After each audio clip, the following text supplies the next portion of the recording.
E aí, galera do Era Brasil? Peguem o mapa do Brasil na cabeça de vocês. Olhem lá no cantinho esquerdo, lá em cima. Aquele bico, aquele apêndice, o Acre. Bonitinho, né? Agora, e se eu te disser que por mais de 200 anos de história brasileira, aquele pedaço de terra não era nosso?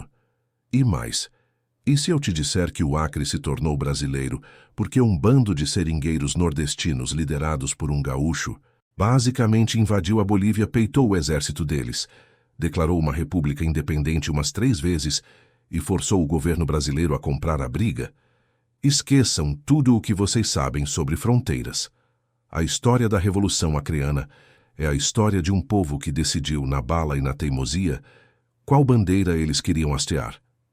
Essa é a saga do nosso Texas, uma história de faroeste na selva que a maioria dos livros de história mal se dá o trabalho de contar.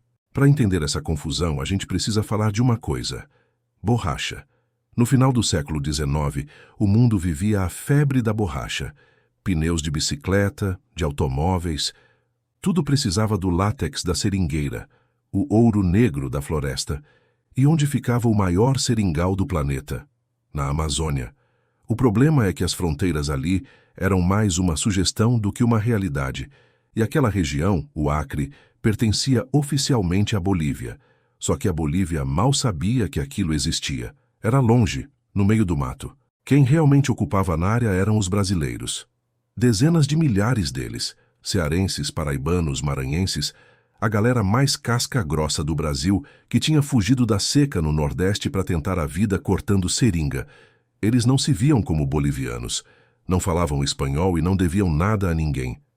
Até que, um belo dia, a Bolívia acordou e percebeu que tinha um tesouro no seu quintal dos fundos. E o que eles fizeram?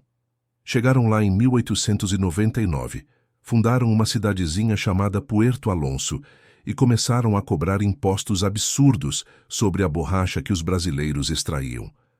Imagina a cena.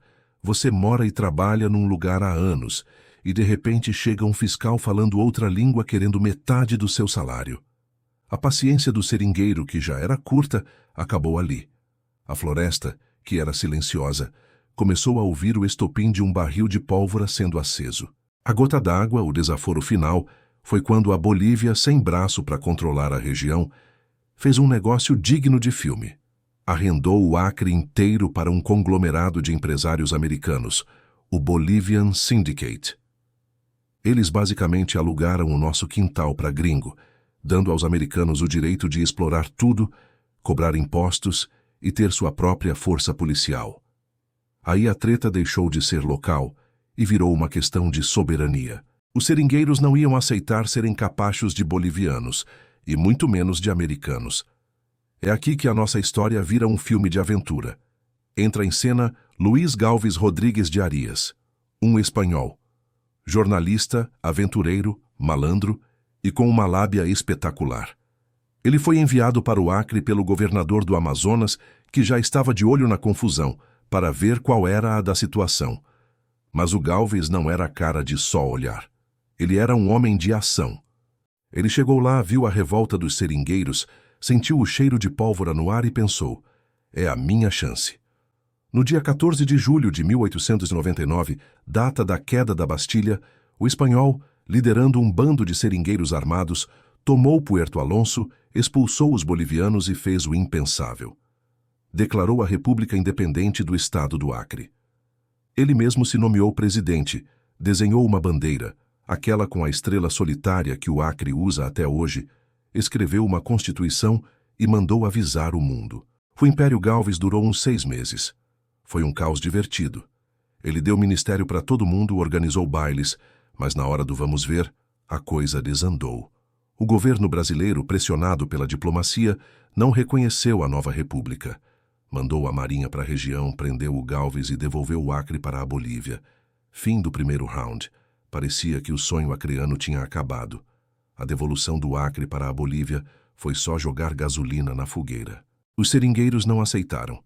Eles tinham provado o gosto da liberdade e agora sabiam que era possível lutar. Eles só precisavam de um líder de verdade, e eles encontraram esse cara. Entra em cena a figura central de toda essa saga, José Plácido de Castro, Um gaúcho, militar de formação, agrimensor, um cara sério, centrado, o completo oposto do fanfarrão do Galves.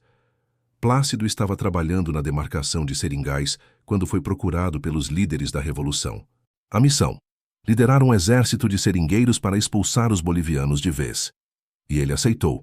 O que se segue é uma das campanhas militares mais incríveis da história do Brasil.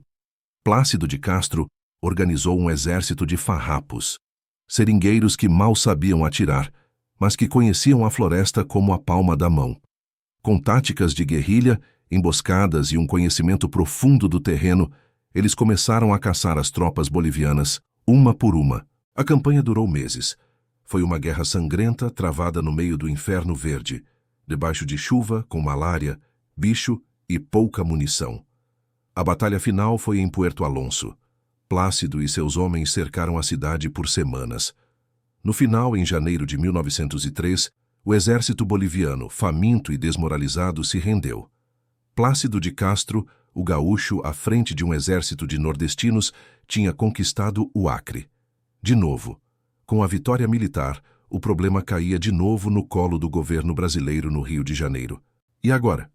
Ignorar de novo e deixar a Bolívia se reorganizar? A pressão era imensa, e é aí que entra em cena o maior jogador do tabuleiro, o Barão do Rio Branco. O Barão era o nosso ministro das Relações Exteriores. O cara era simplesmente o Pelé da diplomacia. Ele viu a oportunidade perfeita. Com o Acre ocupado de fato pelos brasileiros, ele tinha a faca e o queijo na mão para negociar. Ele mandou o exército brasileiro ocupar o Acre provisoriamente para manter a ordem e chamou a Bolívia para conversar. A negociação foi dura, mas o barão era mestre. O resultado foi o Tratado de Petrópolis, assinado em novembro de 1903. O acordo foi o seguinte: o Brasil pagaria à Bolívia uma indenização de 2 milhões de libras esterlinas, uma fortuna. Cederia uns pedacinhos de terra em outros lugares e se comprometeria a construir a lendária ferrovia Madeira-Mamoré para escoar os produtos bolivianos pelo rio Amazonas. Em troca, a Bolívia passava o Acre em definitivo para o Brasil. Cheque mate. A caneta do barão foi tão poderosa quanto o rifle do Plácido de Castro. Ele transformou uma rebelião de seringueiros numa vitória diplomática espetacular, anexando ao Brasil um território do tamanho da Inglaterra. E aqui vem a grande piada do destino, a ironia final que só a história sabe pregar. O Brasil lutou, sangrou, pagou uma fortuna e se comprometeu a construir uma ferrovia mortal, a Ferrovia do Diabo, por um território cuja principal riqueza era a borracha. Pouquíssimos anos depois, uns ingleses que tinham roubado sementes de seringueira da Amazônia começaram a produzir borracha em larga escala na Malásia. O preço despencou, o ciclo da borracha acabou e a maior riqueza do Acre virou quase pó. A gente ganhou a guerra, mas o prêmio quase perdeu o valor logo em seguida. Mesmo assim, a conquista ficou. O Acre é nosso. E é nosso por causa da coragem de um bando de brasileiros que, esquecidos no meio da maior floresta do mundo, decidiram que eles mesmos iriam desenhar o mapa do seu próprio país. E aí, você conhecia essa história de cinema? Sabia que o Acre tem uma certidão de nascimento, escrita a bala e a tinta de caneta? Comenta aí embaixo, deixa o like se curtiu essa aula de história que não te contaram na escola e se inscreve no Era Brasil. Valeu!